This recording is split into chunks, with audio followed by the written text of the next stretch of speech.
ఎడారిలో సెలయేర్లు. ఆగస్ట్ 6వ తేదీ.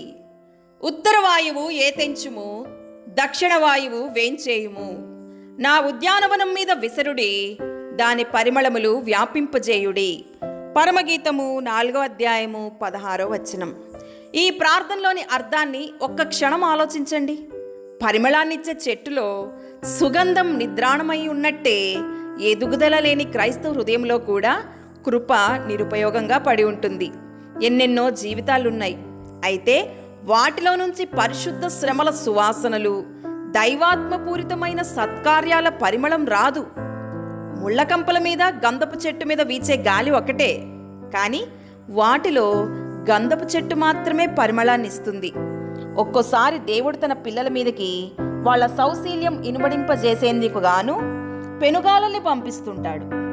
కాగడాలను అటు ఇటు బలంగా ఊపుతుంటే అవి ఉజ్వలంగా వెలుగుతాయి. సాంబ్రాణిని నిప్పుల మీద వేస్తేనే సువాసన వస్తుంది.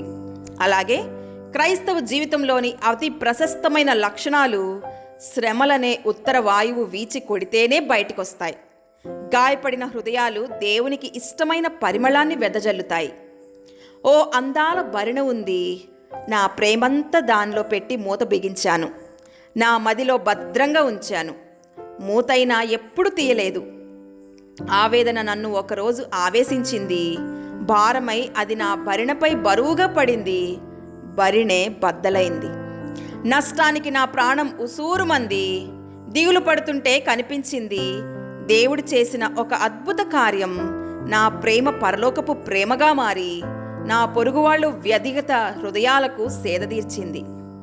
ఓ స్వరం నా చెవిలో పలికింది, కుమారి, నీకు దొరికిన ఈ ఓదార్పుతో వెళ్ళి ఇతరుల్ని ఓదార్చు. నాతో ధన్యకరమైన సహవాసాన్ని రుచి చూస్తావు. నా పగిలిన హృదయం ప్రపంచాన్ని బాగుచేసింది కదా. దేవుడి మాటలను దీవించునుగాక. ఆమెన్.